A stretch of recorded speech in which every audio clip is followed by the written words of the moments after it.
ಎಲ್ರಿಗೂ ನಮಸ್ಕಾರ. ನಾನು ಜಯಶಂಕರ ಆರ್, ಸಾಧನಾ ಸ್ಕೂಲ್ ಯೂಟ್ಯೂಬ್ ಚಾನಲ್ ವತಿಯಿಂದ ಇದುವರೆಗೂ ಯಾರು ನಮ್ಮ ಚಾನಲ್ಗೆ ಸಬ್ಸ್ಕ್ರೈಬ್ ಮಾಡಿಲ್ಲ ಅವರು ನಮ್ಮ ಚಾನಲ್ಗೆ ಸಬ್ಸ್ಕ್ರೈಬ್ ಆಗಿ.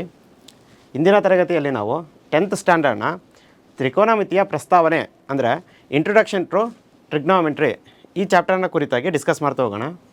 ಈ ಟ್ರಿಗ್ನೋಮೆಟ್ರಿ ಅಂತಕ್ಕಂಥದ್ದು ಈ 10th ನಿಮಗೆ ಇಟ್ಟಿರ್ತಕ್ಕಂತಹ ಒಂದು ಹೊಸ ಚಾಪ್ಟ್ರು. ಈ ಚಾಪ್ಟರ್ನ ನೀವು ಇದುವರೆಗೂ ಅಧ್ಯಯನ ಮಾಡಿಲ್ಲ. ಹಾಗಾದರೆ ಏನು ಸರ್ ಈ ಟ್ರಿಗ್ನೋಮೆಟ್ರಿ ಅಂತ ಹೇಳಿದರೆ ಅದನ್ನು ಕಲಿಯೋಕ್ಕಿಂತ ಮುಂಚೆ ನಾವು ಏನನ್ನ ತಿಳ್ಕೊಂಡಿರಬೇಕು. ಹಾಗಾದರೆ ಟ್ರಿಗ್ನೋಮೆಟ್ರಿ ಯಾವುದ್ರ ಬೇಸ್ ಮೇಲೆ ವರ್ಕ್ ಆಗುತ್ತೆ, ಅದನ್ನು ಯಾವುದ್ರ ಮೇಲೆ ಸಾಲ್ವ್ ಮಾಡ್ತೀವಿ ನಾವು ಅಂತಕ್ಕಂಥದ್ದನ್ನು ಇಂದಿನ ತರಗತಿಯಲ್ಲಿ ತಿಳಿಯೋಣ. ಈ ಟ್ರಿಗ್ನೋಮೆಟ್ರಿ ಹೋಗೋಕ್ಕಿಂತ ಮುಂಚೆ ನಮಗೆ ಏನು ಗೊತ್ತಿರಬೇಕು ಅಂತ ಹೇಳಿದರೆ ರೈಟ್ ಆ್ಯಂಗಲ್ ಟ್ರಯಾಂಗಲ್ ಅಂದರೆ ಲಂಬಕೋನ ತ್ರಿಭುಜ ಅಂತ ಹೇಳಿದರೆ ಏನು ಅಂತ ಹೇಳಿ ಗೊತ್ತಿರಬೇಕು. ಈ ತ್ರಿಭುಜಗಳ ಬಗ್ಗೆ ನಾವು ಇಂದಿನ ತರಗತಿಯಲ್ಲಿ ಅಧ್ಯಯನ ಮಾಡಿದ್ದೇವೆ.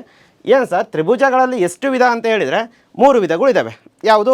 ಒಂದು ಲಘುಕೋನ, ಇನ್ನೊಂದು ಲಂಬಕೋನ ಮತ್ತು ಇನ್ನೊಂದು ವಿಶಾಲ ಕೋನ. ಹೌದಾ? ಒಂದು ರೈಟ್ ಆ್ಯಂಗಲ್ ಟ್ರಯಾಂಗಲ್, ಒಂದು acute angle triangle and other one is obtuse angle triangle. ಹೌದು, ಈ 3 ಟ್ರಯಾಂಗಲ್ಸ್ಗಳ ಬಗ್ಗೆ ನಾವು ಇಂದಿನ ತರಗತಿಯಲ್ಲಿ ಅಧ್ಯಯನ ಮಾಡಿದ್ದೀವಿ. ಆದರೆ ಈ ಟ್ರಿಗ್ನೋಮೆಟ್ರಿ ಅಂತಕ್ಕಂಥದ್ದು ಯಾವುದ್ರ ಮೇಲೆ ವರ್ಕ್ ಆಗುತ್ತೆ ಅಂತ ಹೇಳಿದರೆ ರೈಟ್ ಆ್ಯಂಗಲ್ ಟ್ರಯಾಂಗಲ್ ಮೇಲ್ಗಡೆ ವರ್ಕ್ ಆಗುತ್ತೆ. ರೈಟ್ ಆ್ಯಂಗಲ್ ಟ್ರಯಾಂಗಲ್ ಅಂತ ಹೇಳಿದರೆ ಎಲ್ಲರಿಗೂ ಗೊತ್ತು, ಏನು? ಲಂಬಕೋನ ತ್ರಿಭುಜ. ಏನು ಸರ್ ಲಂಬಕೋನ ತ್ರಿಭುಜ ಅಂತ ಹೇಳಿದ್ರೆ? ಹಾಗಾದರೆ ಸರ್ ಲಂಬಕೋನ ತ್ರಿಭುಜ ಅಂತ ಹೇಳಿದರೆ ಏನೂ ಇಲ್ಲ, ವೆರಿ ಸಿಂಪಲ್ ಆಗಿರ್ತಕ್ಕಂಥದ್ದು. ಲಂಬಕೋನ ತ್ರಿಭುಜ ಅಂತ ಹೇಳಿದರೆ ಅದರಲ್ಲಿ ಒಂದು ಕೋನ ಏನಾಗಿರುತ್ತೆ? 90 ಡಿಗ್ರಿ ಆಗಿರುತ್ತೆ. ಒಂದು ಆ್ಯಂಗಲ್ ಏನಾಗಿರುತ್ತೆ? 90 ಡಿಗ್ರಿ ಇರುತ್ತೆ. 90 ಡಿಗ್ರಿ ಒಂದು ಆ್ಯಂಗಲ್ ಇತ್ತು ಅಂತ ಹೇಳಿದರೆ ಆ ಒಂದು ಟ್ರಯಾಂಗಲ್ನ ನಾವು ಏನಂತ ಕರಿತೀವಿ ಅಂತ ಹೇಳಿದರೆ ರೈಟ್ ಆ್ಯಂಗಲ್ ಟ್ರಯಾಂಗಲ್ ಅಂತ ಹೇಳಿ ಕರಿತೀವಿ. ಏನು? ರೈಟ್ ಆ್ಯಂಗಲ್ ಟ್ರಯಾಂಗಲ್ ಅಂತ ಹೇಳಿದರೆ ಒಂದು ಕೋನ ಏನಾಗಿರಬೇಕು? 90 ಡಿಗ್ರಿ ಇರಬೇಕು. ಒಂದು ಕೋನ 90 ಡಿಗ್ರಿ ಇದೆ ಅಂತ ಹೇಳಿದರೆ ಟ್ರಯಾಂಗಲಲ್ಲಿ 3 ಕೋನಗಳು ಇರ್ತವೆ. ಒಂದು ಕೋನ 90 ಡಿಗ್ರಿ ಇದೆ ಅಂತ ಹೇಳಿದರೆ ಇನ್ನು 2 ಕೋನಗಳ ಮೊತ್ತವು ಕೂಡ ಏನಾಗಿರುತ್ತೆ? 90 ಡಿಗ್ರಿ ಆಗಿರುತ್ತೆ. ಆ ತರಹದ ಒಂದು ತ್ರಿಭುಜಗಳಿಗೆ ನಾವೇನಂತ ಕರಿತೀವಿ ಅಂತ ಹೇಳಿದರೆ ಲಂಬಕೋನ ಅಂತೇಳಿ ಕರಿತೀವಿ. ಲಂಬಕೋನ ಅಂತ ಯಾವುದು ಕರಿತೀವಿ? ಲಂಬಕೋನ ಅಂತ ಕರಿಬೇಕು ಅಂತ ಹೇಳಿದರೆ ಈ ಒಂದು ಟ್ರಯಾಂಗಲ್ ಅಂತ ಕನ್ಸಿಡರ್ ಮಾಡಿದರೆ, ಟ್ರಯಾಂಗಲ್ ABC ಅಂತ ಕನ್ಸಿಡರ್ ಮಾಡಿದರೆ ಅದರಲ್ಲಿ ಒಂದು ಆ್ಯಂಗಲ್ ಏನಾಗಿರಬೇಕು? 90 ಡಿಗ್ರಿ ಇರಬೇಕು. ಒಂದು ಆ್ಯಂಗಲ್ ಏನಾಗಿರಬೇಕು? 90 ಡಿಗ್ರಿ ಇರಬೇಕು. ಈ ಥರ 90 ಡಿಗ್ರಿ ಇತ್ತು ಅಂತ ಹೇಳಿದರೆ ಅದನ್ನು ನಾವೇನಂತ ಕರಿತೀವಿ? ರೈಟ್ ಆ್ಯಂಗಲ್ ಟ್ರಯಾಂಗಲ್ ಅಂತ ಹೇಳಿ ಕರಿತೀವಿ. ಹೌದಾ? ಇದು ಇಂದಿನ ತರಗತಿಯಲ್ಲಿ ನಾವು ಅಧ್ಯಯನ ಮಾಡಿದ್ವಿ. ಇದು ಹೊಸದಾಗಿ, ಇದರಲ್ಲಿ ನಾನು ಏನು ಹೇಳ್ತಿಲ್ಲ, ಅಂದರೆ ಎಲ್ಲ ನೀವು ಕಲಿತಿರ್ತಕ್ಕಂಥದ್ದೇ. ಹೌದಾ? The hypotenuse is the largest side of the right angle triangle ಅಂತ ಇದೆ. ಏನು? ಹೈಪೋಟೆನಸ್ ಅಂತಕ್ಕಂಥದ್ದು ಒಂದು ಲಾರ್ಜೆಸ್ಟ್ ಸೈಡು. ಯಾವ ಸೈಡು? ಒಂದು ಲಾರ್ಜೆಸ್ಟ್ ಸೈಡ್. ಅದು ಯಾವುದರಲ್ಲಿ? ಒಂದು ರೈಟ್ ಆ್ಯಂಗಲ್ ಟ್ರಯಾಂಗಲ್. ಏನು ಸರ್ ಈ ಹೈಪೋಟೆನಸ್ ಅಂತ ಹೇಳಿದರೆ? ಸರ್ ಹೈಪೋಟೆನಸ್ ಅಂತ ಹೇಳಿದರೆ ಒಂದು ಟ್ರಯಾಂಗಲ್ ABC ಅಂತ ಕನ್ಸಿಡರ್ ಮಾಡಿದರೆ ನಾವು ಅದರಲ್ಲಿ ಈ AC ಏನಿದೆ ಅಲ್ಲ ಸೈಡು, ಈ AC ಸೈಡ್ನ ನಾವೇನಂತ ಕರಿತೀವಿ? ಹೈಪೋಟೆನಸ್ ಅಂತೇಳಿ ಕರಿತೀವಿ. ಏನಂತ ಕರಿತೀವಿ? ಹೈಪೋಟೆನಸ್ ಸೈಡ್ ಅಂತ ಹೇಳಿ ಕರಿತೀವಿ. ಅದನ್ನು ನಾವು ಕನ್ನಡದಲ್ಲಿ ವಿಕರ್ಣ ಅಂತೇಳಿ ಕರಿತೀವಿ. ಏನಂತ ಕರಿತೀವಿ? ಕನ್ನಡದಲ್ಲಿ ವಿಕರ್ಣ ಅಂತೇಳಿ ಕರಿತೀವಿ. ವಿಕರ್ಣ ಬಾಹು ಅಂತೇಳಿ ಕರಿತೀವಿ. ಈ AC ಬಾಹುವನ್ನು ನಾವೇನಂತ ಕರಿತೀವಿ? ವಿಕರ್ಣ ಬಾಹು ಅಂತ ಕರಿತೀವಿ. ಇಂಗ್ಲೀಷಲ್ಲಿ ಹೈಪೋಟೆನಸ್ ಸೈಡ್ ಅಂತ ಹೇಳಿ ಕರಿತೀವಿ. ಈ ಸೈಡ್, ಈ ಒಂದು ಟ್ರಯಾಂಗಲ್ ನೋಡಿ ನೀವು ಅಬ್ಸರ್ವ್ ಮಾಡಿ, AB ಮತ್ತು BCನ ನೀವು ಅಬ್ಸರ್ವ್ ಮಾಡಿದರೆ AB ಮತ್ತು BCಗಿಂತ ದೊಡ್ಡದಾಗಿರ್ತಕ್ಕಂತಹ ಉದ್ದ ಇರ್ತಕ್ಕಂತಹ ಒಂದು ಸೈಡ್ ಏನು ಅಂತ ಹೇಳಿದರೆ AC ಏನಾಗಿದೆ? BC ಮತ್ತು ABಗಿಂತ ದೊಡ್ಡದಾಗಿದೆ. ಹೌದಾ? ಅದಕ್ಕೆ ಅದನ್ನೇನಂತ ಕರಿತೀವಿ ನಾವು? ಲಾರ್ಜೆಸ್ಟ್ ಸೈಡ್ ಅಂತೇಳಿ ಕರಿತೀವಿ. ಯಾವುದನ್ನು? ಹೈಪೋಟೆನಸ್ ಸೈಡ್ನ. ಆ ಹೈಪೋಟೆನಸ್ಸಿಗೆ ನಾವು ಕನ್ನಡದಲ್ಲಿ ಅಂತ ಕರಿತೀವಿ? ವಿಕರ್ಣ ಅಂತೇಳಿ ಕರಿತೀವಿ. Then in a right angle triangle the largest angle is 90 degree. ಇದೊಂದು ರೈಟ್ ಆ್ಯಂಗಲ್ ಟ್ರಯಾಂಗಲ್ ಅಂತ ಕನ್ಸಿಡರ್ ಮಾಡಿದರೆ ಒಂದು ಆ್ಯಂಗಲ್ಲು 90 ಡಿಗ್ರಿ ಇದೆ ಅಂತ ಹೇಳಿದರೆ ಇನ್ನು 2 ಆ್ಯಂಗಲ್ ಏನಾಗಿರಬೇಕು? 2 ಆ್ಯಂಗಲಿನ ಮೊತ್ತ 90 ಡಿಗ್ರಿ ಆಗಿರಬೇಕು. ಹೌದಾ? 2 ಆ್ಯಂಗಲಿನ ಮೊತ್ತ 90 ಡಿಗ್ರಿ ಆಗಿರುತ್ತೆ ಅಂತ ಹೇಳಿದರೆ ಇದೊಂದು 45 ಡಿಗ್ರಿ ಇರುತ್ತೆ, ಮತ್ತು ಈ ಕೋನ ಕೂಡ ಏನಾಗಿರುತ್ತೆ? ಒಂದು 45 ಡಿಗ್ರಿ ಇರುತ್ತೆ. ಹಾಗಾಗಿ ಇವು 3 ಕೋನಗಳಲ್ಲಿ ಅತಿ ದೊಡ್ಡ ಕೋನ ಯಾವುದಪ್ಪ ಅಂತ ಹೇಳಿದರೆ 90 ಡಿಗ್ರಿ ಆಗಿರುತ್ತೆ. ಹಾಗಾಗಿ ಇನ್ನು ರೈಟ್ ಆ್ಯಂಗಲ್ ಟ್ರಯಾಂಗಲ್ಲು, ಒಂದು ರೈಟ್ ಆ್ಯಂಗಲ್ ಟ್ರಯಾಂಗಲಲ್ಲಿ ಲಾರ್ಜೆಸ್ಟ್ ಆ್ಯಂಗಲ್ ಯಾವುದಾಗಿರುತ್ತೆ ಅಂತ ಹೇಳಿದರೆ ಅದು 90 ಡಿಗ್ರಿ ಆಗಿರುತ್ತೆ. ಒಂದು ರೈಟ್ ಆ್ಯಂಗಲ್ ಟ್ರಯಾಂಗಲ್ ಅಂತ ಹೇಳಿದರೆ ಅದು 90 ಡಿಗ್ರಿ ಇರಬೇಕು. ಅದರಲ್ಲಿ ದೊಡ್ಡ ಸೈಡ್ ಯಾವುದಾಗಿರುತ್ತೆ, ವಿಕರ್ಣ ಆಗಿರುತ್ತೆ. ಅದನ್ನು ಇಂಗ್ಲೀಷಲ್ಲಿ ಹೈಪೋಟೆನಸ್ ಸೈಡ್ ಅಂತ ಹೇಳಿ ಕರಿತೀವಿ. ಅದನ್ನು ಬಿಟ್ಟರೆ ಇನ್ನೇನು ರೈಟ್ ಆ್ಯಂಗಲಲ್ಲಿ ಇನ್ನೇನಾಗಿರುತ್ತೆ ಅಂತ ಹೇಳಿದರೆ ಅದರಲ್ಲಿ ಒಂದು ಲಾರ್ಜೆಸ್ಟ್ ಆ್ಯಂಗಲ್ ಅಂತ ಹೇಳಿ ನೋಡ್ತೀವಿ. ಲಾರ್ಜೆಸ್ಟ್ ಸೈಡ್ ಬೇರೆ, ಲಾರ್ಜೆಸ್ಟ್ ಆ್ಯಂಗಲ್ ಬೇರೆ, ಹೌದಾ? ಲಾರ್ಜೆಸ್ಟ್ ಆ್ಯಂಗಲ್ ಅಂತ ಹೇಳಿದರೆ ಅದೇನಾಗಿರುತ್ತೆ, 90 ಡಿಗ್ರಿ ಆಗಿರುತ್ತೆ. ಲಾರ್ಜೆಸ್ಟ್ ಆ್ಯಂಗಲ್ ಏನಾಗಿರುತ್ತೆ, 90 ಡಿಗ್ರಿ ಆಗಿರುತ್ತೆ. Then in a right angled triangle sum of two sides is greater than the third side ಅಂತ ಇದೆ. ಏನಂತೆ, in a right angled triangle sum of two sides, ಎಷ್ಟು, ಟೂ ಸೈಡ್ಸಿನ ಸಮ್ ಏನಾಗಿದೆ, greater than the third side ಅಂತ ಇದೆ. ಅಂದರೆ ಈ ಎರಡೂ ಸೈಡ್ಗಳ ಮೊತ್ತ ಏನಾಗಿರುತ್ತೆ, ಈ ಒಂದು ಸೈಡಿನ ಮೊತ್ತಕ್ಕಿಂತ ಜಾಸ್ತಿ ಆಗಿರುತ್ತೆ. ಏನಾಗಿರುತ್ತೆ, ಎರಡು ಸೈಡ್ಸ್ಗಳ ಮೊತ್ತ ಏನಾಗಿರುತ್ತೆ, ಒಂದು ಸೈಡಿನ ಮೊತ್ತಕ್ಕಿಂತ ಜಾಸ್ತಿ ಇರುತ್ತೆ. ಯಾವುದರಲ್ಲಿ, ಅದು ರೈಟ್ ಆ್ಯಂಗಲ್ ಟ್ರಯಾಂಗಲಲ್ಲಿ. In a right angle triangle the sum of two angles is equal to right angle ಅಂತ ಇದೆ. ಸಮ್ ಆಫ್ ಟೂ ಆ್ಯಂಗಲ್ಸ್ ಎಷ್ಟು, ಸಮ್ ಆಫ್ ಟೂ ಆ್ಯಂಗಲ್ಸ್ ಏನಾಗಿರುತ್ತೆ, 90 ಡಿಗ್ರಿ ಆಗಿರುತ್ತೆ. 90 ಡಿಗ್ರಿ ಅಂತ ಹೇಳಿದರೆ ಅದನ್ನು ನಾವು ರೈಟ್ ಆ್ಯಂಗಲ್ ಟ್ರಯಾಂಗಲ್ ಅಂತ ಹೇಳಿ ಕರಿತೀವಿ. ಏನಂತ ಕರಿತೀವಿ, ರೈಟ್ ಆ್ಯಂಗಲ್ ಟ್ರಯಾಂಗಲ್ ಅಂತ ಹೇಳಿ ಕರಿತೀವಿ. ಕನ್ನಡದಲ್ಲಿ ಲಂಬಕೋನ ಅಂತ ಹೇಳಿ ಕರಿತೀವಿ. ಕನ್ನಡದಲ್ಲಿ ಮತ್ತೊಂದು ಸತಿ ಹೇಳೋದಾದರೆ ಈ ಲಂಬಕೋನದಲ್ಲಿ ಏನಾಗಿರುತ್ತೆ, ಲಂಬಕೋನ ಅಂತ ಹೇಳಿದರೆ ಒಂದು ಕೋನ ಏನಾಗಿರಬೇಕು, 90 ಡಿಗ್ರಿ ಇರಬೇಕು. ಈ ಲಂಬಕೋನ ತ್ರಿಭುಜಗಳಲ್ಲಿ ವಿಕರ್ಣ ಅಂತಕ್ಕಂತಹ ಒಂದು ಬಾಹು ಇರುತ್ತೆ. ಆ ಬಾಹು ಏನಾಗಿರುತ್ತೆ, ಇನ್ನು ಉಳಿದ ಎರಡು ಬಾಹುಗಳಿಗಿಂತ ದೊಡ್ಡದಾದಂತಹ ಬಾಹು ಆಗಿರುತ್ತೆ. ಇದು ಲಂಬಕೋನ ತ್ರಿಭುಜದ ಬಗ್ಗೆ ನಾವು ಇಂದಿನ ತರಗತಿಯಲ್ಲಿ ತಿಳ್ಕೊಂಡಿರ್ತಕ್ಕಂತಹ ಒಂದು ಮಾಹಿತಿ. ನೆಕ್ಸ್ಟ್ ಏನು ಗೊತ್ತಿರಬೇಕು ಅಂತ ಹೇಳಿದರೆ, ಈ ರೈಟ್ ಆ್ಯಂಗಲ್ ಟ್ರಯಾಂಗಲ್ನ ಮೇಲೆ ವರ್ಕ್ ಆಗ್ತಕ್ಕಂತಹ ಒಂದು ಥಿಯರಮ್ ಇದೆ. ಅದು ಯಾವ ಥಿಯರಮ್ ಅಂತ ಹೇಳಿದರೆ ಪೈಥಾಗರಸ್ ಥಿಯರಮ್ ಅಂತೇಳಿ ಕರಿತೀವಿ. ಯಾವ theorem, Pythagoras theorem. Pythagoras theorem, ಈ ಥಿಯರಮ್ ಯಾವುದ್ರ ಮೇಲೆ ವರ್ಕ್ ಆಗುತ್ತೆ ಅಂತ ಹೇಳಿದರೆ ರೈಟ್ ಆ್ಯಂಗಲ್ ಟ್ರಯಾಂಗಲ್ನ ಮೇಲೆ ವರ್ಕ್ ಆಗುತ್ತೆ. ಕನ್ನಡದಲ್ಲಿ ಪೈಥಾಗರಸ್ ಪ್ರಮೇಯ ಅಂತ ಹೇಳಿ ಕರಿತೀವಿ. ಕನ್ನಡದಲ್ಲಿ ಏನಂತ ಕರಿತೀವಿ, ಪೈಥಾಗರಸ್ ಪ್ರಮೇಯ ಅಂತ ಹೇಳಿ ಕರಿತೀವಿ. ಕನ್ನಡದಲ್ಲಿ ನಾವು ಪೈಥಾಗರಸ್ ಪ್ರಮೇಯ ಅಂತ ಹೇಳಿ ಕರಿತೀವಿ.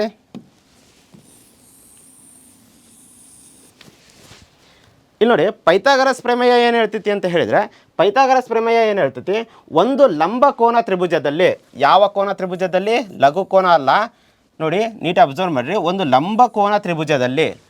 ಲಂಬಕೋನ ತ್ರಿಭುಜದಲ್ಲಿ ಏನಾಗಿದೆ, ವಿಕರ್ಣದ ಮೇಲಿನ ವರ್ಗವು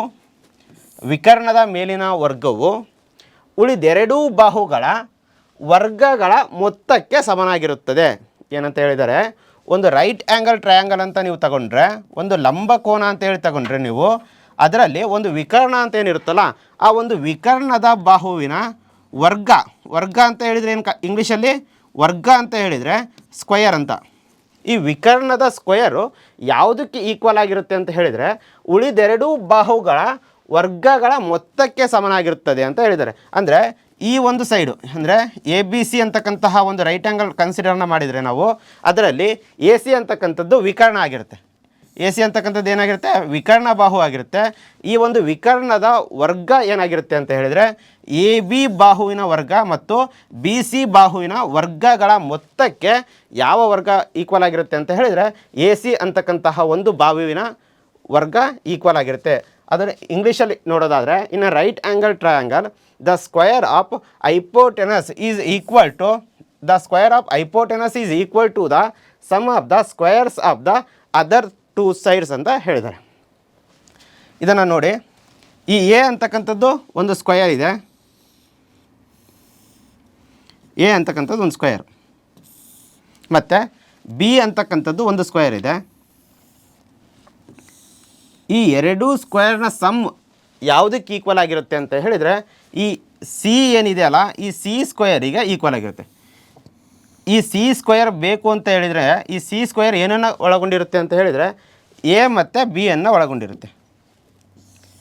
ಎ ಮತ್ತು ಬಿ ಅನ್ನು ಕೂಡಿಸಿದಾಗ ನಮಗೇನು ಸಿಗುತ್ತೆ ಅಂತ ಹೇಳಿದರೆ ಸಿ ಸಿಗುತ್ತೆ. ಅಂದರೆ ಎ ಸ್ಕ್ವೇರು ಮತ್ತು ಬಿ ಸ್ಕ್ವೇರ್ನ ಮಾಡಿದರೆ ನಮಗೇನು ಸಿಗುತ್ತೆ, ಸಿ ಸ್ಕ್ವೇರು ಸಿಗುತ್ತೆ. ಇದನ್ನೇ ನಾವು ಏನಂತ ಕರಿತೀವಿ, ಪೈಥಾಗರಸ್ ಥಿಯರಮ್ ಅಂತೇಳಿ ಕರಿತೀವಿ. ಕನ್ನಡದಲ್ಲಿ ಪೈಥಾಗರಸ್ ಪ್ರಮೇಯ ಅಂತ ಹೇಳಿ ಕರಿತೀವಿ. ಇಲ್ಲಿ ನೋಡಿ, ಎ ಸ್ಕ್ವೇರ್ ಇದೆ, A square plus B square that is equal to C square. ಇದು ಈಕ್ವೇಷನ್, ಪೈಥಾಗರಸ್ ಪ್ರಮೇಯದ ಈಕ್ವೇಷನ್. ಪೈಥಾಗರಸ್ ಪ್ರಮೇಯ ಏನು ಹೇಳ್ತೈತಿ ಅಂತ ಹೇಳಿದರೆ, ಒಂದು ರೈಟ್ ಆ್ಯಂಗಲ್ ಟ್ರಯಾಂಗಲ್ ಅಂತ ಕನ್ಸಿಡರ್ ಮಾಡಿದರೆ, ಪೈಥಾಗರಸ್ ಪ್ರಮೇಯ ಏನು ಹೇಳ್ತೈತಿ, ಒಂದು ರೈಟ್ ಆ್ಯಂಗಲ್ ಟ್ರಯಾಂಗಲ್ ಅಂತ ಕನ್ಸಿಡರ್ ಮಾಡಿದರೆ, ಇದು right angle triangle A B C ಅಂತಕ್ಕಂಥದ್ದು ಒಂದು ರೈಟ್ ಆ್ಯಂಗಲ್ ಟ್ರಯಾಂಗಲ್ಲು. ಅದರಲ್ಲಿ ಈ ಬಿ ಆ್ಯಂಗಲ್ ಎಷ್ಟಿರುತ್ತೆ ಅಂತ ಹೇಳಿದರೆ, ಎ ಬಿ ಸಿ ಅಂತಕ್ಕಂಥದ್ದು ಒಂದು ಲಂಬಕೋನ ತ್ರಿಭುಜ. ಇದರಲ್ಲಿ ಈ ಬಿ ಕೋನ ಏನಾಗಿರುತ್ತೆ ಅಂತ ಹೇಳಿದರೆ 90 ಡಿಗ್ರಿ ಇರುತ್ತೆ. ಇದೊಂದು 90 ಡಿಗ್ರಿ ಇರುತ್ತೆ ಅಂತ ಹೇಳಿದರೆ ಇದನ್ನು ನಾವು ಲಂಬಕೋನ ಅಂತೇಳಿ ಕರಿತೀವಿ. ಪೈಥಾಗರಸ್ ಪ್ರಮೇಯ ಏನು ಹೇಳುತ್ತೆ ಅಂತ ಹೇಳಿದರೆ, ಇದರಲ್ಲಿ ಈ ವಿಕರ್ಣದ ಸ್ಕ್ವೇರು ವರ್ಗ, ಆ ವಿಕರ್ಣದ ವರ್ಗ ಯಾವುದಕ್ಕೆ ಈಕ್ವಲ್ ಆಗಿರುತ್ತೆ ಅಂತ ಹೇಳಿದರೆ, ಇನ್ನು ಉಳಿದ 2 ವರ್ಗಗಳ ಮೊತ್ತಕ್ಕೆ ಈಕ್ವಲ್ ಆಗಿರುತ್ತೆ ಅಂತ ಹೇಳಿದರೆ, ಅದನ್ನು ಈಕ್ವೇಷನಲ್ಲಿ ಬರೆದಾಗ ಏನಾಗುತ್ತೆ, A C square is equal to A B square plus B C square ಆಗುತ್ತೆ. ಇದು ಪೈಥಾಗರಸ್ ಪ್ರಮೇಯ. ಇದನ್ನು ನಾವು ಇಂದಿನ ತರಗತಿಗಳಲ್ಲಿ ಕಲಿತಿದ್ದೀವಿ, ಹೌದಾ? ಒಂದು ಸತಿ ರಿಕಾಲ್ ಆಯಿತು ಅಂತ ಭಾವಿಸ್ತಾ ಮುಂದೋಗೋದಾದರೆ, ಫಾರ್ ಎಕ್ಸಾಂಪಲ್ ಈಗ ಪೈಥಾಗರಸ್ ಪ್ರಮೇಯನ ಇವಾಗ ತಾನೇ ಡಿಸ್ಕಷನ್ ಮಾಡಿದ್ವಿ ಮತ್ತು ಇಂದಿನ ತರಗತಿಯಲ್ಲಿ ಕಲ್ತಿದ್ದೀವಿ. ಒಂದು ಸತಿ ರಿಕಾಲ್ ಮಾಡೋದಾದರೆ, ಫಾರ್ ಎಕ್ಸಾಂಪಲ್ ಒಂದು ಪ್ರಾಬ್ಲಮ್ನ ಸಾಲ್ವ್ ಮಾಡಿ.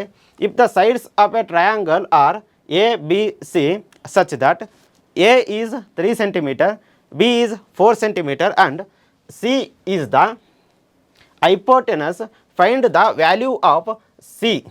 ಏನಂತ ಹೇಳ್ತಾ ಇದ್ದಾರೆ ಅವರು, ಉದಾಹರಣೆಗೆ ಒಂದು ತ್ರಿಕೋನದ ಬದಿಗಳು ಎ ಬಿ ಮತ್ತು ಸಿ ಆಗಿದ್ದರೆ, ಎ 3 centimeter, ಬಿ 4 centimeter ಮತ್ತು ಸಿ ಕರ್ಣವಾಗಿದ್ದರೆ ಸಿನ ಮೌಲ್ಯವನ್ನು ಕಂಡುಹಿಡಿಯಿರಿ ಅಂತ ಕೇಳಿದ್ದಾರೆ. ಕ್ವಶನ್ ಅರ್ಥ ಮಾಡ್ಕೊಳ್ರಿ. ಕ್ವಶನ್ ಏನು ಹೇಳ್ತಾ ಇದೆ ಅಂತ ಹೇಳಿದರೆ, ಒಂದು ರೈಟ್ ಆ್ಯಂಗಲ್ ಟ್ರಯಾಂಗಲ್ ಇದೆ, ಒಂದು ರೈಟ್ ಆ್ಯಂಗಲ್ ಟ್ರಯಾಂಗಲ್ನ ಕೊಟ್ಟಿದ್ದಾರೆ. ಅದರಲ್ಲಿ ಅದು ಯಾವುದು ಟ್ರಯಾಂಗಲ್ಲು, ಎ ಬಿ ಸಿ ಅಂತಕ್ಕಂತಹ ಒಂದು ಟ್ರಯಾಂಗಲ್ನ ಕೊಟ್ಟಿದ್ದಾರೆ.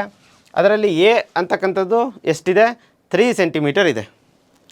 ಇದು ಎ ಬಿ ಸಿ ಅಂತ ಕನ್ಸಿಡರ್ ಮಾಡಿದರೆ ನಾವು, ಎ ಅಂತಕ್ಕಂತಹ ಸೈಡ್ ಎಷ್ಟಿದೆ, 3 centimeter ಇದೆ, ಮತ್ತು ಬಿ ಅಂತಕ್ಕಂತಹ ಸೈಡ್ ಎಷ್ಟಿದೆ, 4 centimeter ಇದೆ. ಏನನ್ನ ಕಂಡುಹಿಡಿಯೋಕೆ ಕೇಳಿದ್ದಾರೆ, ನಮಗೆ ವಿಕರ್ಣವನ್ನು ಕಂಡುಹಿಡಿಯೋಕೆ ಕೇಳಿದ್ದಾರೆ. ವಿಕರ್ಣ ಅಂತ ಹೇಳಿದರೆ ಹೈಪೋಟೆನ್ಸ್. ಎ ಕೊಟ್ಟಿದ್ದಾರೆ ಮತ್ತು ಬಿ ಕೊಟ್ಟಿದ್ದಾರೆ. ಸಿ ಯಾವ ರೀತಿ ಕಂಡುಹಿಡಿಯೋದು, ಸಿ ಕಂಡುಹಿಡಿಬೇಕು ಅಂತ ಹೇಳಿದರೆ, ಇವಾಗ ತಾನೇ ಅಧ್ಯಯನ ಮಾಡಿದ್ವಿ ನಾವು ಪೈಥಾಗರಸ್ ಪ್ರಮೇಯ ಅಂತೇಳಿ. ಪೈಥಾಗರಸ್ ಥೆರಮ್ನ ಯೂಸ್ ಮಾಡ್ಕೊಂಡ್ಬಿಟ್ಟು ನಾವು ಸಿ ವ್ಯಾಲ್ಯೂನ ಕಂಡುಹಿಡಿಬೋದು. ಯಾವ ಥರ, ಪೈಥಾಗರಸ್ ಥೆರಮ್ ಏನು ಹೇಳ್ತೈತಿ, A C square is equal to A B square plus B C square ಅಂತ ಹೇಳ್ತೈತಿ. ಎ ಸಿ ಸ್ಕ್ವಯರ್ ಅಂದರೆ C square plus A B square ಅಂದರೆ A square plus B C square ಅಂತ ಹೇಳಿದರೆ ಬಿ ಸ್ಕ್ವಯರ್. ವ್ಯಾಲ್ಯೂ ಸಬ್ಸ್ಟಿಟ್ಯೂಟ್ ಮಾಡಿದರೆ C ಸ್ಕ್ವಯರ್ಗೆ C ನಮಗೆ ಗೊತ್ತಿಲ್ಲ, ಅದನ್ನೇ ಕಂಡುಹಿಡಿಯೋಕೆ ಹೇಳಿದ್ದಾರೆ. ಸಿ ಅಂತ ಹೇಳಿದರೆ ವಿಕರ್ಣ ಅಂತ ಹೇಳಿದರೆ ಹೈಪೋಟೆನಸ್. ಎ ಸ್ಕ್ವಯರ್ ಅಂದರೆ ಅವ್ರು ನೋಡಿ ಕ್ವಶನಲ್ಲಿ ಎ ವ್ಯಾಲ್ಯೂಸ್ ಕೊಟ್ಟಿದ್ದಾರೆ. ಎ ವ್ಯಾಲ್ಯೂ ಎಷ್ಟಿದೆ, 3 centimeter ಇದೆ. ಹಾಗಾದರೆ ಎ ಸ್ಕ್ವಯರ್ ಜಾಗದಲ್ಲಿ ನಾವೇನು ಬರೀಬೇಕು, 3 square ಅಂತೇಳಿ ಬರೀಬೇಕು. ಪ್ಲಸ್ ಬಿ ಸ್ಕ್ವಯರ್ನ ಕ್ವಶನಲ್ಲಿ ಕೊಟ್ಟಿದ್ದಾರೆ. ಎಷ್ಟಿದೆ, ಬಿ 4 centimeter ಇದೆ. ಹಾಗಾದರೆ ಬಿ ಸ್ಕ್ವಯರ್ ಜಾಗದಲ್ಲಿ ನಾವೇನು ಹಾಕಬೇಕು, 4 square ಅಂತೇಳಿ ಹಾಕಬೇಕು. ಇವಾಗ ಏನಾಗುತ್ತೆ, 3 square ಅಂತ ಹೇಳಿದರೆ 9 ಪ್ಲಸ್ 4 square ಅಂದರೆ 4 ವರ್ಗ ಏನಾಗುತ್ತೆ, 16 ಆಗುತ್ತೆ. ಹಾಗಾದರೆ C square is equal to 9 + 16 ಅಂತ ಹೇಳಿದರೆ 9 + 16 ಅಂತ ಹೇಳಿದರೆ 25 ಆಗುತ್ತೆ. ಇಲ್ಲಿ ನಮಗೆ ಸಿ ಸ್ಕ್ವಯರ್ ಸಿಕ್ತು. ಏನು ಸಿಕ್ತು, ಸಿ ಸ್ಕ್ವಯರ್ 25 ಸಿಕ್ತು. ಬಟ್ ನಮಗೇನು ಬೇಕು, ಸಿ ವ್ಯಾಲ್ಯೂ ಬೇಕು. ಸಿ ವ್ಯಾಲ್ಯೂ ಬೇಕು. ಹಾಗಾದರೆ ಇಲ್ಲಿ ತನಕ ಸಿಕ್ಕಿರ್ತಕ್ಕಂಥದ್ದು ನಮಗೆ ಸಿ ಸ್ಕ್ವಯರ್ ವ್ಯಾಲ್ಯೂ ಸಿಕ್ಕಿದೆ. ಈಗ ಸಿ ಬೇಕು ಅಂತ ಹೇಳಿದರೆ ಸ್ಕ್ವಯರ್ನ ನಾವು ರೈಟ್ ಸೈಡ್ ಹೋದರೆ ಏನಾಗುತ್ತೆ, ರೂಟ್ ಆಗುತ್ತೆ. ಆವಾಗ ಇದು √25 ಆಗುತ್ತೆ. √25 ಆದರೆ ಸಿ ವ್ಯಾಲ್ಯೂ ಏನಾಗುತ್ತೆ, ರೂಟಿಂದ ಹೊರಗೆ ತೆಗೆದ್ರೆ √25ನ ರೂಟಿಂದ ಹೊರಗೆ ತೆಗೆದ್ರೆ ಏನಾಗುತ್ತೆ, 5 ಆಗುತ್ತೆ. 5 × 5 ಅಂತ ಹೇಳಿದರೆ 25. ಹಾಗಾಗಿ 25ನ ನಾವು ರೂಟಿಂದ ಹೊರಗೆ ತೆಗೆದ್ರೆ ಏನಾಗುತ್ತೆ, 5 ಆಗುತ್ತೆ. ಆಗ ಸಿ ವ್ಯಾಲ್ಯೂ ಏನಾಗುತ್ತೆ, 5 ಆಗುತ್ತೆ. ಈ ಥರ ನಾವು ಪೈಥಾಗರಸ್ ಪ್ರಮೇಯವನ್ನು ನಾವು ಯೂಸ್ ಮಾಡ್ಕೊಂಡ್ಬಿಟ್ಟು ಒಂದು ಲಂಬಕೋನ ತ್ರಿಭುಜದಲ್ಲಿ 2 ಸೈಡ್ಸ್ಗಳನ್ನು ಕೊಟ್ಟಿದ್ದು ಇನ್ನೂ ಒಂದು ಸೈಡನ್ನು ಕೊಟ್ಟಿಲ್ಲ ಅಂತ ಹೇಳಿದರೆ ಆ ಒಂದು ಸೈಡನ್ನ ನಾವು ಈ ಪೈಥಾಗರಸ್ ಪ್ರಮೇಯವನ್ನು ಯೂಸ್ ಮಾಡ್ಕೊಂಡ್ಬಿಟ್ಟು ಈಸಿಯಾಗಿ ಫೈಂಡ್ ಔಟ್ ಮಾಡ್ಬೋದು. ಇದುವರೆಗೂ ನಾವು ಡಿಸ್ಕಷನ್ ಮಾಡಿರ್ತಕ್ಕಂಥದ್ದು ಇಂದಿನ ತರಗತಿಗಳಲ್ಲಿ ನಾವು ಕಲಿತಿರ್ತಕ್ಕಂತಹ ಒಂದಿಷ್ಟು ಪಾರ್ಟ್ನ, ಅಂದರೆ ರೈಟ್ ಆ್ಯಂಗಲ್ ಟ್ರಯಾಂಗಲ್ ನಾವು ಕಲಿತಿದ್ವಿ, ಮತ್ತೊಂದು ಸತಿ ರಿವಿಷನ್ ಆಯಿತು, ಮತ್ತು ಪೈಥಾಗರಸ್ ಪ್ರಮೇಯನ ಕೂಡ ನಾವು ಒಂದು ಸತಿ ಓದಿದ್ವಿ. ಅದನ್ನು ಮತ್ತೊಂದು ಸತಿ ಇವಾಗ ನೆನಪು ಮಾಡಿಕೊಂಡ್ರೆ ನಮಗೇನಾಗುತ್ತೆ, ಈ ಒಂದು ಟ್ರಿಗ್ನೋಮೆಂಟ್ರಿ ಪಾರ್ಟಿಗೆ ಎಂಟರ್ ಆಗಲಿಕ್ಕೆ ಈಸಿ ಆಗುತ್ತೆ. ಹಾಗಾಗಿ ಅದನ್ನು ಒಂದು ಸತಿ ರೀಕಾಲ್ ಮಾಡಿದೆ. ಇವಾಗ ಟ್ರಿಗ್ನೋಮೆಟ್ರಿ ಎಂಟರ್ ಆಗೋಣ. ಇದು ಹೊಸ ಚಾಪ್ಟರ್, ನಿಮಗಿಟ್ಟಿರ್ತಕ್ಕಂಥದ್ದು ವೆರಿ ಇಂಪಾರ್ಟೆಂಟ್ ಆಗಿರ್ತಕ್ಕಂತಹ ಒಂದು ಚಾಪ್ಟರ್ ಇದು. ಈ ಟ್ರಿಗ್ನೋಮೆಂಟ್ರಿನ ನೀವು 10th ಅಷ್ಟೇ ಕಲಿಯಲ್ಲ, PUCಯಲ್ಲಿ ಕಲಿತೀರಾ, ಮತ್ತು ಇದು ಡೇ ಟು ಡೇ ಲೈಫಲ್ಲಿ ಕೂಡ ತುಂಬ ಯೂಸ್ ಆಗ್ತಕ್ಕಂತಹ ಒಂದು ಮೆನಿ ಅಪ್ಲಿಕೇಶನ್ಸ್ನ ಹೊಂದಿರತಕ್ಕಂತಹ ಒಂದು ಚಾಪ್ಟರ್ ಇದು. ಇದು one of the most important topic. ಒಂದು ಸತಿ ನೀವು ನೀಟಾಗಿ ಅರ್ಥ ಮಾಡ್ಕೊಂಡ್ರೆ, ಹಾಗಾಗಿ ವಿದ್ಯಾರ್ಥಿಗಳೇ ನೀಟಾಗಿ ಒಂದು ಸತಿ ಅಬ್ಸರ್ವ್ ಮಾಡಿ ಕ್ಲಾಸ್ನ ಕೇಳ್ತಾ ಹೋಗಿ. ಆವಾಗ ನಿಮಗೆ ಈ ಟ್ರಿಗ್ನೋಮೆಂಟ್ರಿ ಅಂತಕ್ಕಂತಹ ಚಾಪ್ಟರು ಈಸಿಯಾಗಿ ಅರ್ಥ ಆಗ್ತಾ ಹೋಗುತ್ತೆ, ಮತ್ತು ಇದ್ರ ಮೇಲ್ಗಡೆ ಕೇಳ್ತಕ್ಕಂತಹ ಪ್ರಾಬ್ಲಮ್ಸ್ಗಳನ್ನ ನಾವು ಈಸಿಯಾಗಿ ಸಾಲ್ವ್ ಮಾಡ್ಬೋದು. ಹಾಗಾದರೆ ಈ ಟ್ರಿಗ್ನೋಮೆಂಟ್ರಿ ಅಂತಕ್ಕಂಥದ್ದು, ಈ ತ್ರಿಕೋನಮಿತಿ ಅಂತಕ್ಕಂಥದ್ದು ಏನು ಅಂತ ಹೇಳಿದರೆ, ಈ ಟ್ರಿಗ್ನೋಮೆಂಟ್ರಿ ಅಂತಕ್ಕಂತಹ ಒಂದು ಪದ ಯಾವ ಪದದಿಂದ ಬಂದಿದೆ? ಇದು ಒಂದು ಗ್ರೀಕ್ ಪದ. ಇದು ಟ್ರಿಗ್ನೋಮೆಟ್ರಿ ಅಂತಕ್ಕಂಥದ್ದು ಯಾವ ಪದ? ಗ್ರೀಕ್ ಪದ. ಗ್ರೀಕ್ ಪದ ಯಾವುದು? ಟ್ರೈ. ಈ ಟ್ರಿಗ್ನೋಮೆಟ್ರಿನ ನೀವು ಡಿವೈಡ್ ಮಾಡಿ ನೋಡ್ರಿ, ಟ್ರೈ, ಗೋನೋ ಆ್ಯಂಡ್ ಮೆಟ್ರಾನ್ ಅಂತೇಳಿ 3 ಪದ ಸಿಗುತ್ತೆ ಟ್ರಿಗ್ನೋಮೆಟ್ರಿಯಲ್ಲಿ. ಟ್ರೈ ಅಂತ ಹೇಳಿದರೆ 3, ಟ್ರೈ ಅಂತ ಹೇಳಿದರೆ ಎಷ್ಟು? 3. ಗಾನ್ ಅಂತ ಹೇಳಿದರೆ ಬಾಹುಗಳು. ಗಾನ್ ಅಂತ ಹೇಳಿದರೆ ಏನು? ಬಾಹುಗಳು.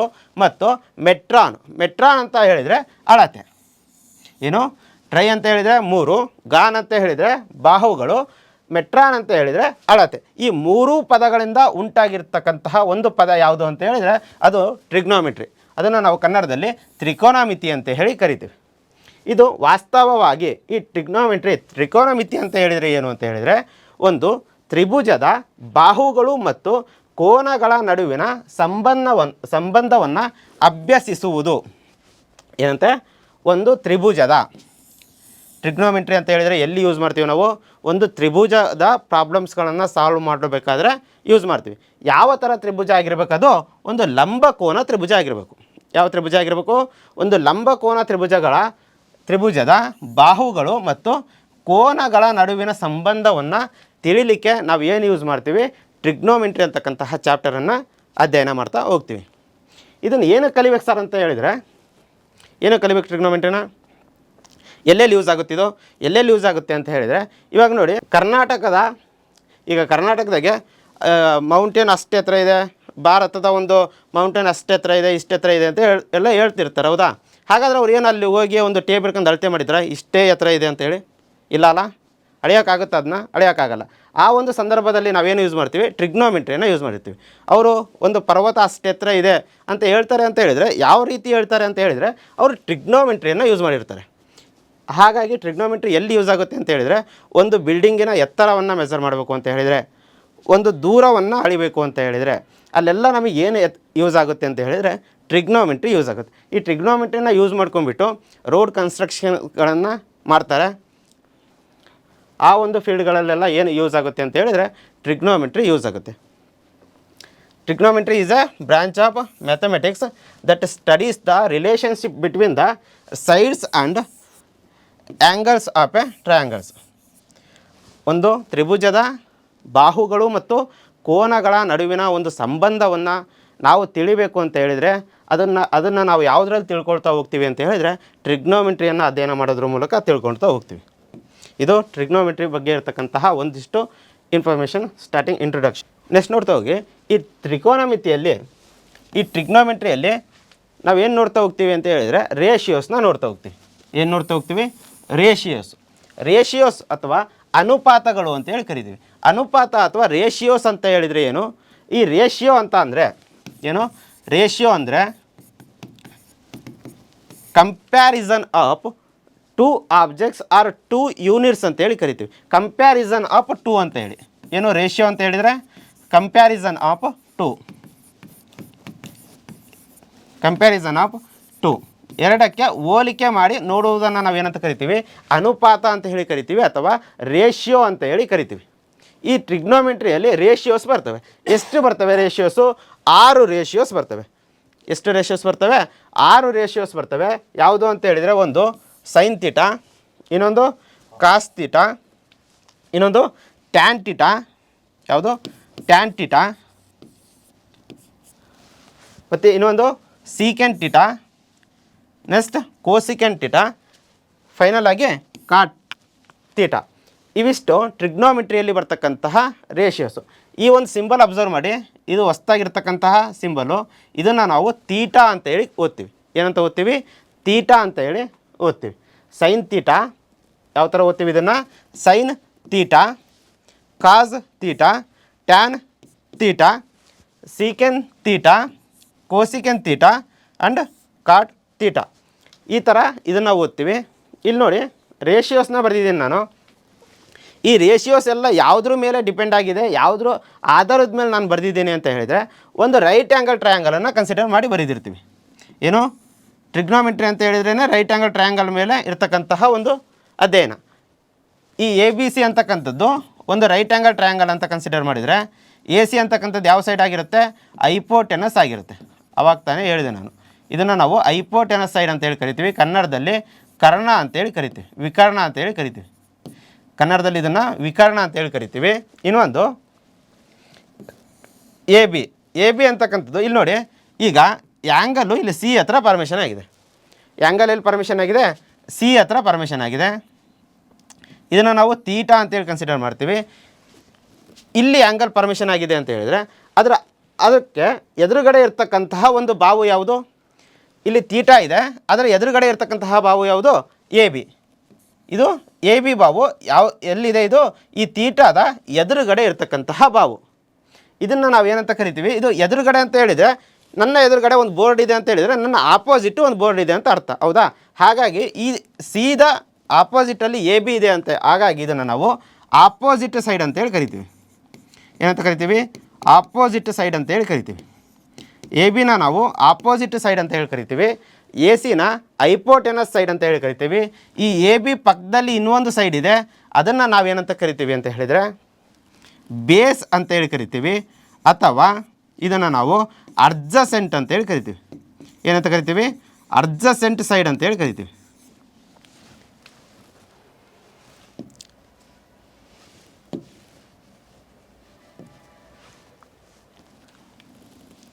ಇಲ್ಲಿ ನೋಡಿ, ಎ ಸಿ ಅಂತಕ್ಕಂಥದ್ದು ಹೈಪೋಟೆನಸ್ಸು, ಬಿ ಸಿ ಅಂತಕ್ಕಂಥದ್ದು ಅಡ್ಜಸೆಂಟ್ ಸೈಡು, ಮತ್ತು ಎ ಬಿ ಅಂತಕ್ಕಂಥದ್ದು ಯಾವ ಸೈಡ್ ಇದು? ಆಪೋಸಿಟ್ ಸೈಡ್ ಇದು. ಇಲ್ಲಿ ಸೈನ್ ತೀಟಾ ಏನು ಹೇಳುತ್ತೆ ಅಂತ ಹೇಳಿದರೆ, ಸೈನ್ ತೀಟಾ ಏನು ಹೇಳುತ್ತೆ ಅಂತ ಹೇಳಿದರೆ, ಬಾವು A B divided by A C ಅಂತ ಹೇಳುತ್ತೆ. ಏನಂತ ಹೇಳುತ್ತೆ? ಬಾಹು A B divided by A C. A B divided by A C ಅಂತ ಹೇಳಿದರೆ, ಈ ಎ ಬಿ ಅಂತಕ್ಕಂಥದ್ದು ಯಾವ ಸೈಡ್ ಇದು? ಎ ಬಿ ಅಂತಕ್ಕಂಥದ್ದನ್ನು ನಾವು ಅಬ್ಸರ್ವ್ ಮಾಡ್ತಿದ್ವಿ. ಎ ಬಿ ಅಂತಕ್ಕಂಥದ್ದು ಯಾವ ಸೈಡ್ ಇದೆ ಅಂತ ಹೇಳಿದರೆ ಆಪೋಸಿಟ್ ಇದೆ. ಎ ಬಿ ಅಂತಕ್ಕಂಥದ್ದು opposite side divided by A C. A C ಅಂತಕ್ಕಂಥದ್ದು ಯಾವುದು?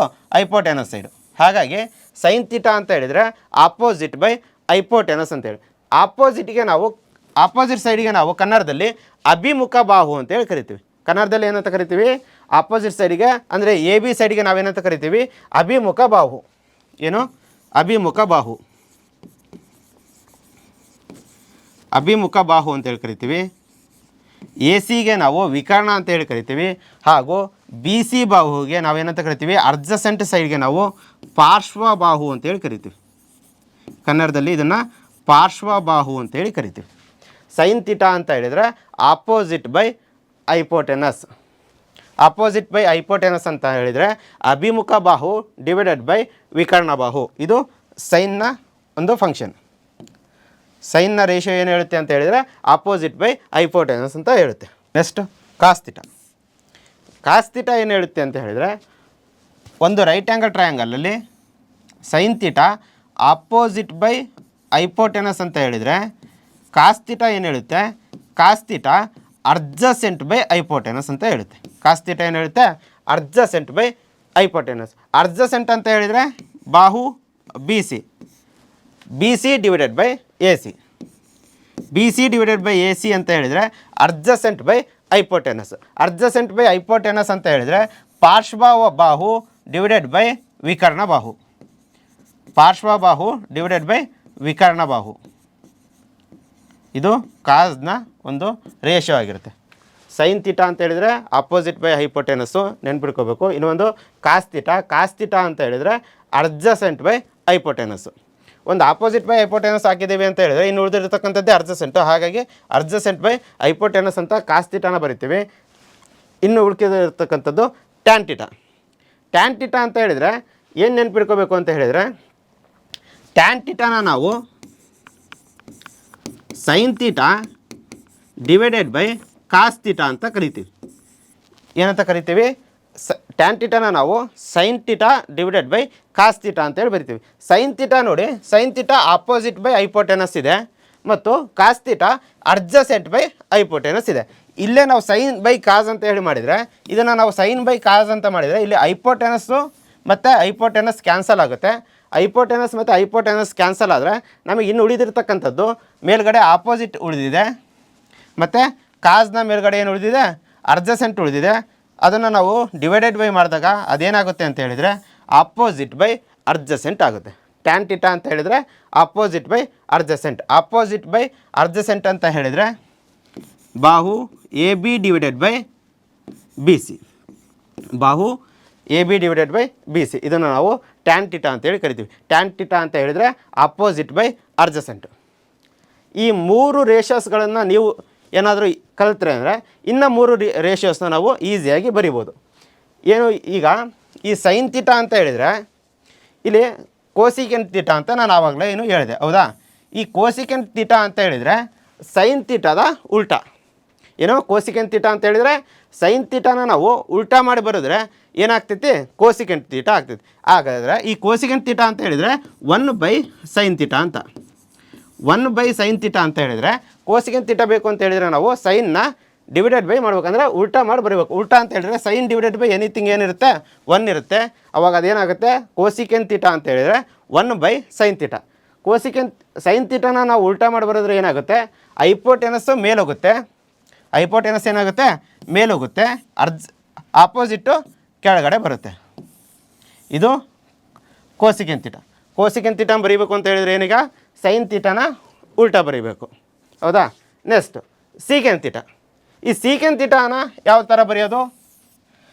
ಕೋಸಿಕೆಂಟ್ ಥೀಟಾನ ಸೈನ್ ಥೀಟಾ ಉಲ್ಟಾ ಮಾಡಿದಾಗ ಏನು ಸಿಕ್ತು ನಮಗೆ? ಕೋಸಿಕೆಂಟ್ ಥೀಟಾ ಸಿಕ್ತು. ಹಾಗೆ ಈಗ ಸೀಕೆಂಟ್ ಥೀಟಾ ಸಿಗಬೇಕು ಅಂತ ಹೇಳಿದರೆ ಯಾವುದನ್ನು ಉಲ್ಟಾ ಮಾಡಬೇಕು? ಕಾಸ್ ಥೀಟಾವನ್ನು ಉಲ್ಟಾ ಮಾಡಬೇಕು. ಯಾವುದನ್ನು ಉಲ್ಟಾ ಮಾಡಬೇಕು? ಕಾಸ್ ಥೀಟಾ ಉಲ್ಟಾ ಮಾಡಬೇಕು. ಕಾಸ್ ಥೀಟಾನ ನಾವು ಉಲ್ಟಾ ಮಾಡಿ ಬರೋದ್ರೆ ಏನಾಗುತ್ತೆ? ಈಗ ಹೈಪೋಟೆನಸ್ಸು ಮೇಲೋಗುತ್ತೆ, ಅಡ್ಜಸೆಂಟ್ ಏನಾಗುತ್ತೆ? ಕೆಳಗೆ ಬರುತ್ತೆ. ಸೊ ಸೀಕೆಂಟ್ ಥೀಟಾ ಅಂತ ಹೇಳಿದರೆ ಹೈಪೋಟೆನಸ್ ಡಿವೈಡೆಡ್ ಬೈ ಅಡ್ಜಸೆಂಟ್. ಏನು ಸೀಕೆಂಟ್ ಥೀಟಾ ಅಂತ ಹೇಳಿದರೆ ಹೈಪೋಟೆನಸ್ ಡಿವೈಡೆಡ್ ಬೈ ಅಡ್ಜಸೆಂಟು. ಹೈಪೋಟೆನಸ್ ಅಂತ ಹೇಳಿದರೆ ವಿಕರ್ಣ, ನೆನ್ಪಿಟ್ಕೊಳ್ಬೇಕು. ಹೈಪೋಟೆನಸ್ ಅಂತ ಹೇಳಿದರೆ ವಿಕರ್ಣ ಡಿವೈಡೆಡ್ ಬೈ ಅಡ್ಜಸೆಂಟ್ ಸೈಡ್ ಅಂತ ಹೇಳಿದರೆ ಪಾರ್ಶ್ವಬಾಹು. ಅಡ್ಜಸೆಂಟ್ ಸೈಡ್ ಅಂದರೆ ಪಾರ್ಶ್ವಬಾಹು. ಈಗ 5 ಫಂಕ್ಷನ್ ಅದು. ಇನ್ನು ಉಳಿದಿರ್ತಕ್ಕಂಥದ್ದು ಕಾಟು. ಸೈನ್ನ ಉಲ್ಟಾ ಮಾಡಿದ್ವಿ, ಕಾಸ್ನ ಕೂಡ ಉಲ್ಟಾ ಮಾಡಿದ್ವಿ. ಇನ್ನು ಉಳಿದಿರತಕ್ಕಂಥದ್ದೇ ಟ್ಯಾನು. ಅದನ್ನೊಂದು ಯಾಕೆ ಹಂಗೆ ಬಿಡೋದು? ಅದನ್ನೊಂದು ಸತಿ ಉಲ್ಟಾ ಮಾಡಿರಿ. ಅದನ್ನೊಂದು ಸತಿ ಉಲ್ಟಾ ಮಾಡಿದರೆ ನಮಗೇನು ಸಿಗುತ್ತೆ? ಕಾಟ್ ಈಸಿಯಾಗಿ ಸಿಕ್ಕೋಗ್ಬಿಡುತ್ತೆ. ಕಾಟ್ ಸಿಗಬೇಕು ಅಂತ ಹೇಳಿದರೆ ನಾವೇನು ಮಾಡಬೇಕು? ಟ್ಯಾನ್ ಥೀಟಾನ ಉಲ್ಟಾ ಮಾಡಬೇಕು. ಟ್ಯಾನ್ನ ಉಲ್ಟಾ ಮಾಡಿದ್ರೆ ಏನಾಗುತ್ತೆ? ಅಡ್ಜಸೆಂಟು ಮೇಲೆ ಹೋಗುತ್ತೆ ಮತ್ತು ಆಪೋಸಿಟ್ ಏನಾಗುತ್ತೆ? ಕೆಳಗಡೆ ಬರುತ್ತೆ. ಸಾರಿ, ಇಲ್ಲಿ ಮಿಸ್ಟೇಕ್ ಆಗಿದೆ. ಇದು adjacent by opposite. Cot theta ಅಂತ ಹೇಳಿದರೆ adjacent by opposite. Cot theta ಬೇಕು ಅಂತ ಹೇಳಿದರೆ ಟ್ಯಾನ್ ಥೀಟಾನ ನಾವು ಉಲ್ಟಾ ಮಾಡ್ತೀವಿ. ಇದಿಷ್ಟು ಏನು ಅಂತ ಹೇಳಿದರೆ ಟ್ರಿಗ್ನೋಮೆಟ್ರಿಯಲ್ಲಿ ಬರ್ತಕ್ಕಂತಹ ರೇಷಿಯೋಸ್ಗಳು. ಟ್ರಿಗ್ನೋಮೆಟ್ರಿಯ ರೇಷಿಯೋಸು, ತ್ರಿಕೋನಮಿತಿಯ ಅನುಪಾತಗಳು ಅಂತೇಳಿ ಕರಿತೀವಿ ನಾವು. ಎಷ್ಟು ಫಂಕ್ಷನ್ಸ್ ಬರುತ್ತೆ ಟ್ರಿಗ್ನೋಮೆಟ್ರಿಯಲ್ಲಿ? 6 ಫಂಕ್ಷನ್ಸ್ ಬರುತ್ತೆ. ನೆನ್ಪಿಟ್ಕೋಬೇಕು. ಯಾವುವು ಅಂತ ಹೇಳಿದರೆ ಒಂದು ಸೈನ್ ಥೀಟಾ, ಇನ್ನೊಂದು ಕಾಸ್ ಥೀಟಾ, ಇನ್ನೊಂದು ಟ್ಯಾನ್ ಥೀಟಾ, ಹಾಗೆ ಸೀಕೆಂಟ್ ಥೀಟಾ, ಕೋಸಿಕೆಂಟ್ ಥೀಟಾ ಮತ್ತು ಕಾಟ್ ಥೀಟಾ. ಇದು 6 ಫಂಕ್ಷನ್ಸ್ ಬಿಟ್ಟರೆ ಮತ್ತು ಏನೂ ಇರಲ್ಲ. ಈ 6 ಫಂಕ್ಷನ್ಸಲ್ಲೇ ಆಟ ಇರುತ್ತೆ. ಸೊ ಹಾಗಾಗಿ ಈ 6 ಫಂಕ್ಷನ್ಸು ಮತ್ತು ಇದಿಷ್ಟು ರೇಷಿಯೋಸ್ಗಳನ್ನು ನೋಡ್ಕೊಳ್ಬೇಕು. ಇದಿಷ್ಟು ರೇಷಿಯೋಸ್ಗಳ ಮೇಲೇ ನಮಗೇನಾಗುತ್ತೆ? ಪ್ರಾಬ್ಲಮ್ಸ್ಗಳನ್ನು ಕೇಳ್ತಾ ಹೋಗ್ತಾರೆ. ಇದಿಷ್ಟು ರೇಷಿಯೋಸ್ಗಳನ್ನು ನಾವು ಯಾವುದ್ರ ಮೇಲೆ ಬರೆದಿದ್ದೀವಿ ಅಂದರೆ, ಒಂದು ಮೇಯ್ನಾಗಿ ರೈಟ್ ಆ್ಯಂಗಲ್ ಟ್ರಯಾಂಗಲ್ನ ಆಧಾರದ ಮೇಲೆ ಇರುತ್ತೆ. ಆ ರೈಟ್ ಆ್ಯಂಗಲ್ ಟ್ರಯಾಂಗಲ್ನ ಆಧಾರದ ಮೇಲೆ ಇನ್ನೊಂದು ಏನಾಗಿರುತ್ತೆ, ಪೈಥಾಗರಸ್ ಪ್ರಮೇಯ ಇರುತ್ತೆ. ಒಂದು ರೈಟ್ ಆ್ಯಂಗಲ್ ಟ್ರಯಾಂಗಲ್ ಇದೆ ಅಂತ ಹೇಳಿದರೆ ಅಲ್ಲಿ ಆಲ್ಮೋಸ್ಟ್ ಏನಾಗಿರುತ್ತೆ, ಪೈಥಾಗರಸ್ ಪ್ರಮೇಯವನ್ನು ಅಪ್ಲೈ ಮಾಡ್ತಕ್ಕಂತಹ ಸನ್ನಿವೇಶಗಳಿರ್ತವೆ. ಅದರಲ್ಲಿ ಇವಿಷ್ಟು ಫಂಕ್ಷನ್ಸ್ಗಳು ಮತ್ತು ರೇಷಿಯೋಸ್ಗಳನ್ನು ನಾವು ತಿಳ್ಕೊಂಡಿರ್ಬೇಕಾಗುತ್ತೆ.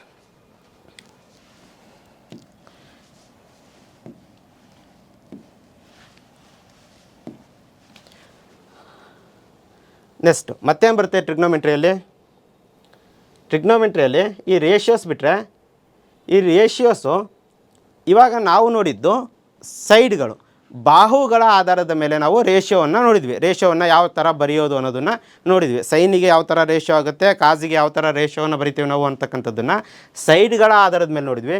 ಬಟ್ ಇವಾಗ ನಾವೇನು ನೋಡ್ತೀವಿ ಅಂತ ಹೇಳಿದರೆ, trigonometric ratio on some specific angles. Some specific ಆ್ಯಂಗಲ್ಸಲ್ಲಿ ಅದರ ರೇಷಿಯೋ ಏನಾಗುತ್ತೆ ಅನ್ನೋದನ್ನು ನೋಡ್ತೀವಿ. ಇದಕ್ಕೆ ನಿಮ್ಮ ಬುಕ್ಕಲ್ಲಿ ಒಂದು ಟೇಬಲನ್ನು ಕೊಟ್ಟಿದ್ದಾರೆ. ಆ ಟೇಬಲ್ನ ಈಸಿಯಾಗಿ ಬರೆಯೋದು ಹೇಗೆ ಅನ್ನೋದನ್ನು ನಾನು ಹೇಳ್ಕೊಡ್ತೀನಿ. ಆ ಟೇಬಲ್ ಬರೆಯೋದು ಹೇಗೆ, ಈಗ ಸೈನ್ ಥೀಟಾ, ಸೈನ್ 0 ಡಿಗ್ರಿ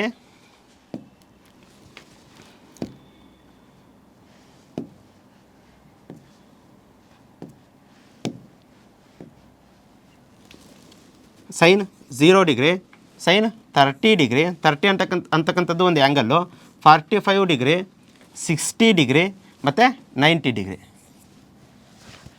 ಈ ಇಷ್ಟು ಡಿಗ್ರಿಗಳ ಮೇಲೆ ಪ್ರಾಬ್ಲಮ್ಸ್ನ ಕೇಳ್ತಾ ಹೋಗ್ತಾರೆ.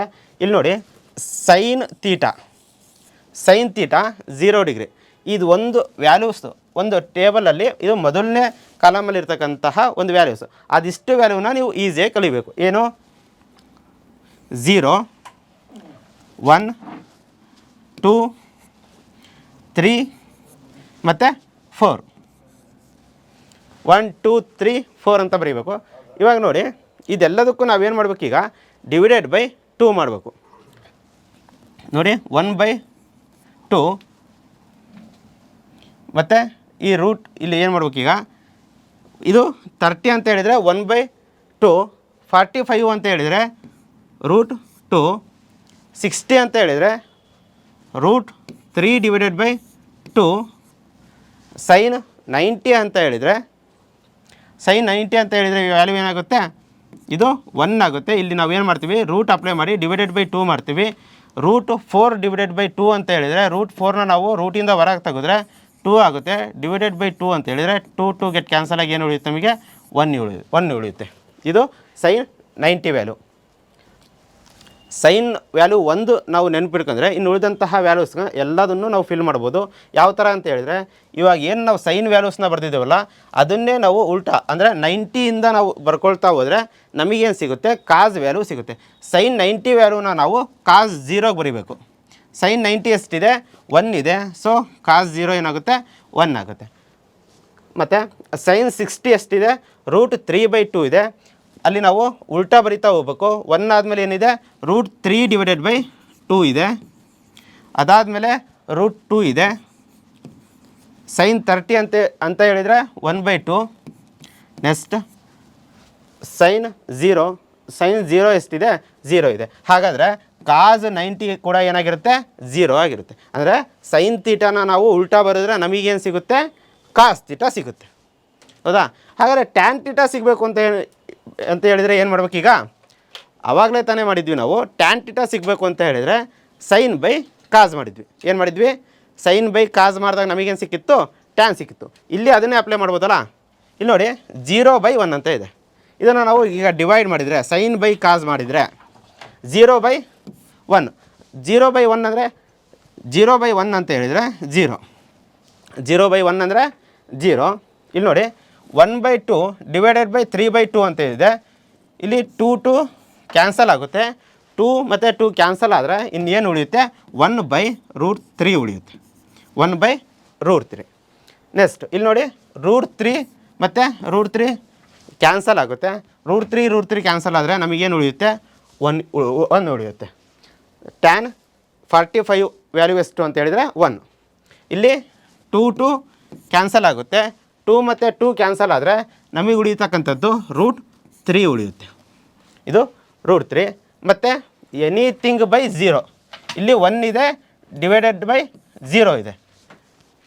ಡಿನಾಮಿನೇಟ್ರಲ್ಲಿ 0 ಇತ್ತು ಅಂತ ಹೇಳಿದರೆ, ಎನಿಥಿಂಗ್ ಡಿವೈಡೆಡ್ ಬೈ 0 ಇತ್ತು ಅಂತ ಹೇಳಿದರೆ ಅದನ್ನು ನಾವು ನಾಟ್ ಡಿಫೈನ್ ಅಂತೇಳಿ ಬರಿತೀವಿ. ಏನಂತ ಬರಿತೀವಿ? Not define. ಆ ಒಂದು ವ್ಯಾಲ್ಯೂವನ್ನು ನಾವು ಡಿಫೈನ್ ಮಾಡಲಿಕ್ಕೆ ಆಗಲ್ಲ ಅಂಥೇಳಿ ಅದನ್ನು ನಾಟ್ ಡಿಫೈನ್ ಅಥವಾ ಇನ್ಫಿನಿಟಿ ಅಂತೇಳಿ ಬರಿತೀವಿ. ಏನಂತ ಬರಿತೀವಿ? ನಾಟ್ ಡಿಫೈನ್ ಅಂತ ಬರಿತೀವಿ ಅಥವಾ ಇನ್ಫಿನಿಟಿ ಅಂತೇಳಿ ಬರಿತೀವಿ. ಇವು ಮೂರನ್ನು ಕಲಿತ್ರೆ ಇನ್ನು ಮೂರನ್ನು ಈಸಿಯಾಗಿ ಬರೀಬೋದು ಅಂತ ಹೇಳಿದರೆ, ಏನು ಸೀಕೆಂಟ್ ಥೀಟಾ ಬೇಕು ಅಂತ ಹೇಳಿದರೆ ಆವಾಗಲೇ ತಾನೇ ಹೇಳ್ಕೊಟ್ಟಿದ್ದೆ. ಸೀಕೆಂಟ್ ಬೇಕು ಅಂತ ಹೇಳಿದರೆ ಕಾಸ್ ಥೀಟಾವನ್ನು ಉಲ್ಟಾ ಬರೀಬೇಕು. ಸೀಕೆಂಟ್ ಬೇಕು ಅಂತ ಹೇಳಿದರೆ ಕಾಸ್ ಥೀಟಾನ ಉಲ್ಟಾ ಬರೀಬೇಕು. 1 ಇದೆ, 1 ಡಿವೈಡೆಡ್ ಬೈ 1 ಇರುತ್ತೆ. 1/1 ನಾವು ಉಲ್ಟಾ ಬರೆದ್ರೆ ಅದು ಕೂಡ 1/1 ಆಗುತ್ತೆ. ಸೊ ಸೀಕೆಂಟ್ 0 ಅಂತ ಹೇಳಿದರೆ 1. ನೆಕ್ಸ್ಟ್ ಕಾಸ್ ಥೀಟಾವನ್ನು ಉಲ್ಟಾ ಬರೆದ್ರೆ ಇದು √3/2 ಇದೆ. ಅದನ್ನು ಉಲ್ಟಾ ಬರೆದ್ರೆ 2 ಮೇಲೆ ಹೋಗುತ್ತೆ, √3 ಕೆಳ ಬರುತ್ತೆ. So 2 divided by √3. ನೆಕ್ಸ್ಟ್ ಇಲ್ಲಿ √3 ಇದೆ. ಈ √3ನ ಉಲ್ಟಾ ಬರೆದ್ರೆ ಕೆಳಗಡೆ ಇಲ್ಲಿ √2 ಇದೆ, ಕೆಳಗಡೆ ಏನಿಲ್ಲ ಅಂತ ಹೇಳಿದರೆ 1 ಇರುತ್ತೆ. ಇದನ್ನು ಉಲ್ಟಾ ಮಾಡಿ ಬರೆದ್ರೆ 1 ಏನಾಗುತ್ತೆ? ಮೇಲೆ ಹೋಗುತ್ತೆ, √3 ಕೆಳ ಬರುತ್ತೆ. ಆವಾಗ ಈ ವ್ಯಾಲ್ಯೂ ಏನಾಗುತ್ತೆ? 1 ಡಿವೈಡೆಡ್ ಬೈ √2 ಆಗುತ್ತೆ. ನೆಕ್ಸ್ಟು 1/2 ಇದೆ. 1/2ನ ನಾವು ಉಲ್ಟಾ ಮಾಡಿ ಬರೆದ್ರೆ ಏನಾಗುತ್ತೆ? 2 ಮೇಲೆ ಹೋಗುತ್ತೆ, 1 ಕೆಳ ಬರುತ್ತೆ. ಆವಾಗ ಅದೇನಾಗುತ್ತೆ? 2 ಆಗುತ್ತೆ. ನೆಕ್ಸ್ಟು 0ಕ್ಕೆ ಕೆಳಗಡೆ ಏನಿಲ್ಲ ಅಂತ ಹೇಳಿದರೆ 1 ಇರುತ್ತೆ.